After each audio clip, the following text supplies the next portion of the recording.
नमस्कार, स्वागत है झारखंड की फटाफट ताजा बड़ी खबरों में। पहली बड़ी खबर, मैया सम्मान योजना के लाभुकों के लिए बड़ी खुशखबरी। एक साथ आएगी मैया सम्मान योजना की छठी और सातवीं किस्त। झारखंड में मुख्यमंत्री मैया सम्मान योजना की 5वीं किस्त की राशि जारी होने के बाद अब महिलाओं को मैया सम्मान योजना की छठी और सातवीं किस्त का इंतजार है। उम्मीद की जा रही है कि यह राशि 20 या 25 फरवरी तक भेजी जाएगी। बता दें कि सरकार द्वारा छठी किस्त की राशि के लिए पूरी प्रक्रिया कर ली गई थी, लेकिन योजना के सत्यापन के लिए चलाए गए अभियान के कारण छठी किस्त में देरी हो रही है। झारखंड के 66 लाख लाभुकों को मिलेगा आयुष्मान भारत योजना का लाभ। झारखंड के 66 लाख से अधिक लाल, पीला एवं हरा राशन कार्डधारी परिवार आयुष्मान भारत योजना का लाभ ले सकेंगे। खबरों की माने तो विभाग द्वारा नई बीमा अवधि से HBP 2022 हेल्थ बेनिफिट पैकेज, जी हां, हेल्थ बेनिफिट पैकेज लागू किया गया है।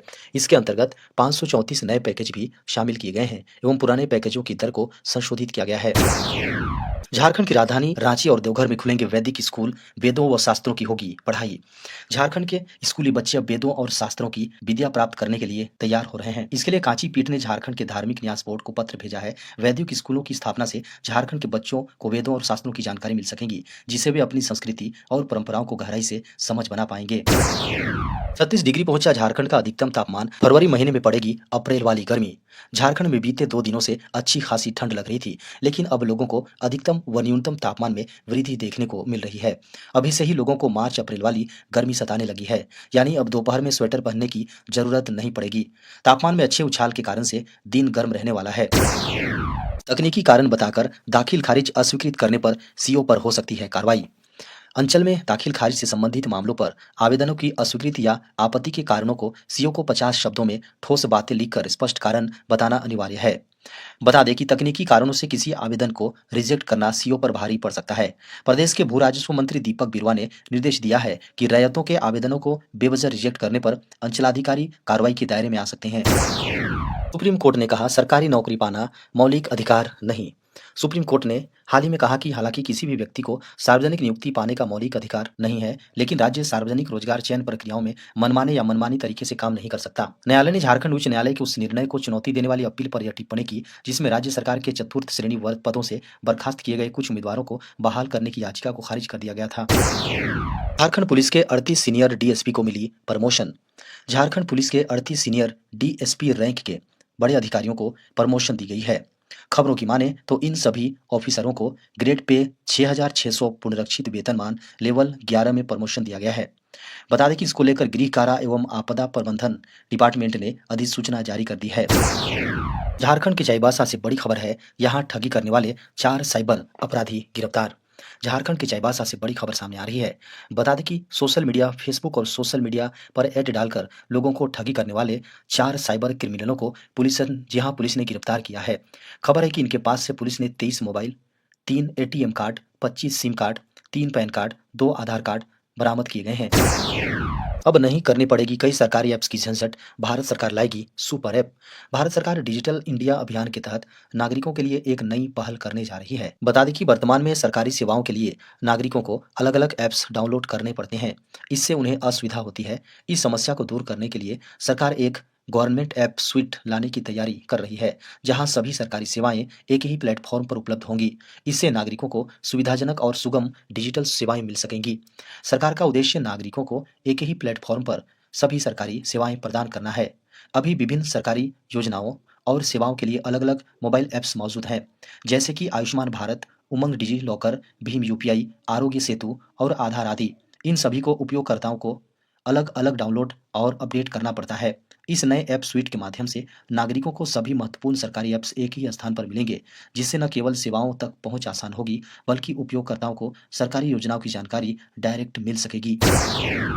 जीएसटी रेट्स में जल्द हो सकती है कटौती, राज्यसभा में बोली वित्त मंत्री निर्मला सीतारमन। देश के वित्त मंत्री निर्मला सीतारमन ने संसद में कहा कि वस्तु एवं सेवा कर यानी जीएसटी में कटौती की उम्मीद की जा सकती है, क्योंकि जीएसटी काउंसिल अभी जीएसटी रेट स्लैब को सुव्यवस्थित करने पर काम कर रहा है। इसके अलावा वित्त मंत्री ने कहा कि जीएसटी लागू करने के बाद टैक्स रेट्स में पहले से बहुत कमी आई, जो पिछले टैक्स सिस्टम में 15.8% से कम करके 11.3% किया गया। उन्होंने कहा कि जीएसटी के तहत किसी भी वस्तु पर टैक्स वृद्धि का कोई उदाहरण नहीं है। फाइनेंस मिनिस्टर ने कहा कि अगर हम पुराने इनडायरेक्ट टैक्स सिस्टम से तुलना करें तो यह 15.8% से गिरकर अब 11.3% हो गई है। सीतारमन ने कहा कि जीएसटी परिषद ने एक-एक करके बहुत बारीकी से विचार किया है ताकि यह देखा जा सके कि रेट्स में कहाँ कटौती की जा सकती है। साथ ही कुछ टैक्स रेट्स को एक साथ मिलाने पर विचार किया जा रहा है। व्हाट्सएप स्टेटस में आ रहा नया क्रिएशन टूल्स बदल जाएगा एक्सपीरियंस। मेटा के स्वामित्व वाली कंपनी व्हाट्सएप इस समय सबसे बड़ा इंस्टेंट मैसेजिंग ऐप बना है। व्हाट्सएप के पास लगभग 3.5 मिलियन से अधिक यूजर्स हैं। ऐसे में यूजर्स की सहूलियत के लिए कंपनी नए नए फीचर्स को प्लेटफॉर्म पर रोल आउट करती रहती है। पिछले कुछ समय से व्हाट्सएप लगातार स्टेटस सेक्शन के लिए काम कर रहा है। कंपनी अब स्टेटस के लिए एक नया फीचर लेकर आ रही है। आपको बता दें कि हाल ही में व्हाट्सएप ने व्हाट्सएप स्टेटस में अपने खास लोगों को मेंशन करने का फीचर दिया था। इसके साथ ही स्टेटस में म्यूजिक लगाने का भी फीचर पेश किया गया था। अब कंपनी स्टेटस सेक्शन के लिए एक नया क्रिएशन टूल लाने जा रही है। खबरों की माने तो व्हाट्सएप में जल्दी ही यूजर्स को स्टेटस में कई नए टूल्स मिलने वाले हैं। व्हाट्सएप की अपकमिंग फीचर्स और अपडेट्स में नजर रखने वाली वेबसाइट WA बीटा इन्फो की ओर से नए फीचर का खुलासा किया गया है। सरकार ने जारी किया नया इनकम टैक्स कैलकुलेटर, बताएगा कितना बचेगा टैक्स। हाल ही में बजट में नई टैक्स रिजिम में हुए बदलाव के बाद अब सबकी टैक्स देनदारी बदल जाएगी। कई टैक्स पेयर्स को टैक्स ही नहीं देना होगा, तो वहीं कई टैक्स पेयर्स को कम टैक्स देना होगा। लेकिन असल में कितना टैक्स देना है, इसे कैलकुलेट करने के लिए सरकार ने नया इनकम टैक्स कैलकुलेटर जारी किया है। इनकम टैक्स विभाग ने इस नए कैलकुलेटर को जारी किया है ताकि टैक्स पेयर्स जान सकें कि वे कितना टैक्स बचा रहे हैं। यह कैलकुलेटर वित्त वर्ष 2024-25 और 2025-26 के लिए है। इनकम टैक्स कैलकुलेटर नए टैक्स रिजिम और पुराने टैक्स रिजिम के बीच आपको क्या चुनना चाहिए, इसकी तुलना करता है और दिखाता है कि 1 अप्रैल 2025 से आपका कितना टैक्स बच सकता है। सीबीएसई ने परीक्षा के लिए जारी किए दिशा निर्देश। प्राइवेट छात्रों के लिए 15 फरवरी से 15 मार्च तक प्रैक्टिकल एग्जाम। केंद्रीय माध्यमिक शिक्षा बोर्ड यानी सीबीएसई ने 12वीं में प्राइवेट कैंडिडेट के तौर पर एग्जाम देने वाले छात्रों के लिए दिशा निर्देश जारी कर दिए हैं। जो छात्र प्राइवेट कैंडिडेट के रूप में एग्जाम देने वाले हैं, उन्हें इन दिशा निर्देशों के बारे में पूरी जानकारी होनी चाहिए। लिखित परीक्षा के लिए जो केंद्र आवंटित किए गए हैं, उन्हीं केंद्रों पर ही यह प्रैक्टिकल परीक्षाएं होंगी। सीबीएसई ने साफ किया है कि जिन विषयों में प्रैक्टिकल नहीं होते हैं, उनके लिए कोई प्रोजेक्ट या इंटरनल इवैल्यूएशन नहीं होगा, बल्कि 2025 की लिखित परीक्षा में छात्र के प्रदर्शन के आधार पर आंतरिक मूल्यांकन के अंकों की अनुपातिक गणना की जाएगी। दिशा निर्देश के अनुसार लिखित परीक्षा के लिए जो केंद्र आवंटित किए गए हैं, उन्हीं पर प्रैक्टिकल एग्जाम का आयोजन होगा। परीक्षा के लिए सीबीएसई की ओर से बाहरी परीक्षकों को नामित किया जाएगा। बोर्ड के अनुसार आंतरिक और बाहरी परीक्षकों की ओर से अंकों के वेरिफिकेशन के बाद प्रैक्टिकल परीक्षा के दिन ही अंकों को सीबीएसई के पोर्टल पर अपलोड करना होगा। बता दें कि सीबीएसई से संबंधित स्कूलों के 10वीं व 12वीं के बच्चों के लिए बोर्ड परीक्षाएं भी 15 फरवरी से शुरू होने जा रही है।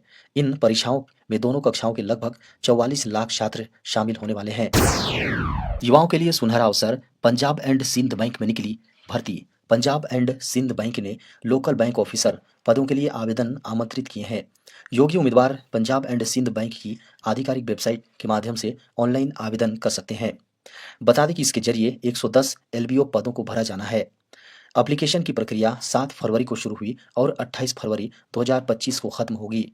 योग्य उम्मीदवार आधिकारिक वेबसाइट पर जाकर ऑनलाइन आवेदन समर्पित कर सकते हैं। बता दें कि पंजाब एंड सिंध बैंक ने लोकल बैंक ऑफिसर की भर्ती के लिए कुल 110 पदों के लिए आवेदन आमंत्रित किए हैं। सरकार द्वारा मान्यता प्राप्त विश्वविद्यालय से किसी भी विषय में ग्रेजुएट होना अनिवार्य है। वहीं उम्मीदवार के पास वैध मार्कशीट, डिग्री प्रमाण पत्र होना जरूरी है। बता दें कि उम्मीदवारों की आयु सीमा 20 से 30 वर्ष के बीच होनी जरूरी है। उनका जन्म 2 फरवरी 1995 और 1 फरवरी 2005 के बीच होनी चाहिए।